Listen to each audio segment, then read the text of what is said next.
Fala família, muito prazer. Para quem não me conhece, eu sou o Marcel e no vídeo de hoje a gente vai fazer a análise dos riscos de curto prazo da Eletroaço Altona.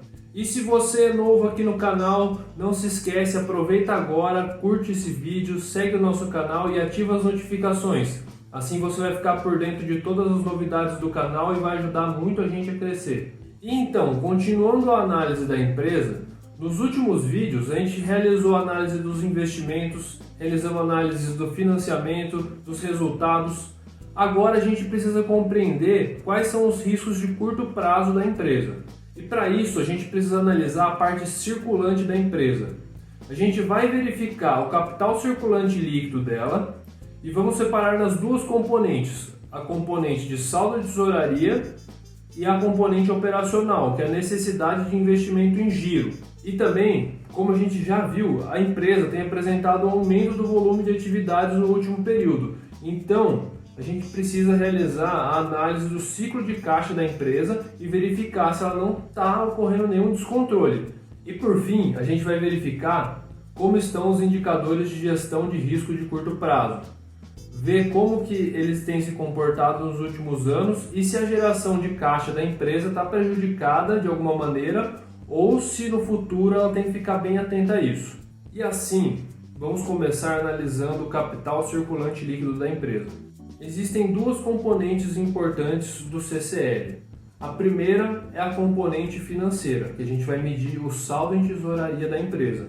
E a segunda é a componente operacional, que a gente vai medir qual é a necessidade de capital de giro que ela tem demandado nos últimos anos. E se você não sabe como realizar o cálculo da NIG e do saldo em tesouraria, eu vou deixar um vídeo aqui que você pode assistir e aprender como analisar e interpretar esses dados. Seguindo aqui, é muito simples a gente verificar através do balanço patrimonial da empresa, a gente consegue retirar todos os dados necessários. E assim a gente pode analisar aqui essa tabela, que ela representa bem a parte circulante da empresa.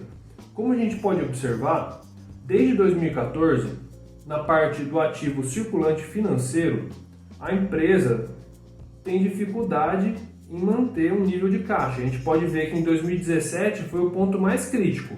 Por quê? De 2014 a 2017 a empresa teve um volume de atividades muito baixo e decrescente. Então, a empresa ela precisou utilizar das suas reservas para conseguir manter a sua operação, mesmo que pequena, se manter viva. E a partir de 2017 até 2019, a gente vê um crescimento de caixa, ele equivalentes, mas ainda é muito pequeno. Se você comparar com o seu passivo circulante financeiro, que são os seus empréstimos, a gente pode ver que de 2014 a 2016, a empresa ficou ali no mesmo nível. Ela não realizou empréstimos, ela foi pagando, foi sobrevivendo. Só que como aqui em 2017 para 2019 ela precisou voltar à atividade, a demanda da empresa aumentou, então a gente pode ver que a empresa precisou realizar novos empréstimos de curto prazo e também tem o fato de que muita dívida antiga está chegando e está vencendo, como a gente pode observar nas notas explicativas do demonstrativo financeiro do período. E isso tem feito com que o saldo em tesouraria da empresa, que seria o passivo circulante financeiro, que são esses empréstimos de curto prazo, menos as disponibilidades financeiras, a empresa ela sempre tem operado negativo. Desde 2014, a gente tem um saldo em tesouraria negativo, que significa que a empresa está agressiva, ela está operando de modo agressivo, tentando buscar recursos de longo prazo, mas não é o suficiente. Ela precisa buscar recursos de curto prazo para financiar a sua operação, seu crescimento da operação. Então, por isso que ela tem buscado esses recursos de curto prazo, porque ela não está conseguindo pegar de longo prazo o suficiente para fornecer isso para o crescimento da sua operação. Como a gente pode ver, com esse aumento da atividade, a empresa ali desde 2017, ela precisou aumentar a sua necessidade de investimento em giro. E, como a gente pode ver, ela não aumentou absurdamente. Ela aumentou de 2017 para 2018, ela aumentou R$1 milhão. E assim a gente pode ver que de 2017 para 2019, a NIG da empresa ela aumentou cerca de 12 milhões nesse período, que que não é muita coisa, se a gente for ver que a receita ela praticamente triplicou nesse período, então a gente precisa observar aqui que estratégia que a empresa está realizando, porque se a gente observar a empresa, ela está consumindo caixa, ela não está com uma capacidade muito grande de gerar caixa operacional nos últimos anos, por isso a gente precisa analisar melhor. Esse saldo em tesouraria negativo muito grande significa que a empresa está tentando obter uma rentabilidade maior, financiando o máximo possível de recursos para a operação, mesmo que de curto prazo ela está tentando alavancar a empresa de qualquer maneira.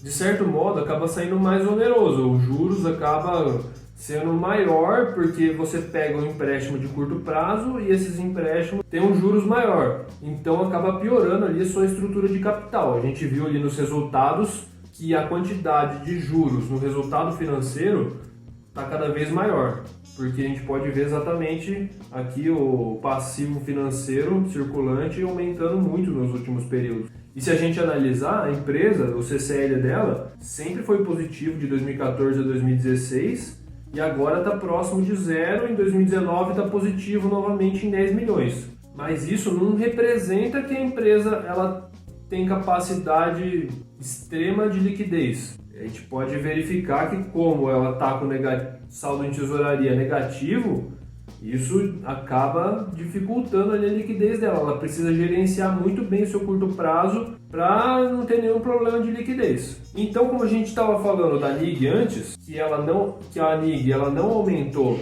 muito nesse período, a gente precisa verificar o ciclo de caixa. Porque como a empresa está buscando novos clientes, está aumentando a sua atividade, que ficou muito tempo parada, então ela vai utilizar de recursos, como o ciclo de caixa dela é positivo, ela vai precisar de recursos para crescer. Só que ela consegue utilizar uma estratégia de ciclo de caixa, que é saber gerenciar e diminuir o seu ciclo de caixa nesse período e aumentar o volume de atividades, e assim ela consegue manter estável ali a sua necessidade de investimento em giro.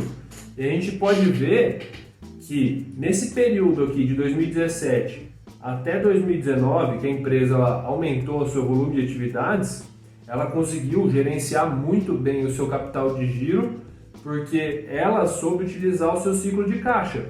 A gente vê que de 2017 a gente tinha um ciclo de caixa de 153 dias e em 2019 de 122 dias.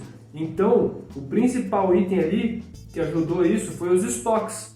A gente viu que ela tinha um nível de estoques alto e agora ela chegou num patamar novamente razoável. Ela conseguiu abaixar em 50 dias o seu prazo médio de estoques. Por outro lado, se a gente analisar os clientes, a gente já havia citado eles aqui antes, houve uma pequena piora, mas não foi nada que danificou aqui. Ele conseguiu aumentar o clientes, a contas a receber nesse período. Ela saiu de 2017 de 40 milhões no contas a receber para 74 milhões. Só que a gente vê que o nível em dias, ali o prazo médio de recebimento, ele praticamente se mantém em 90 dias.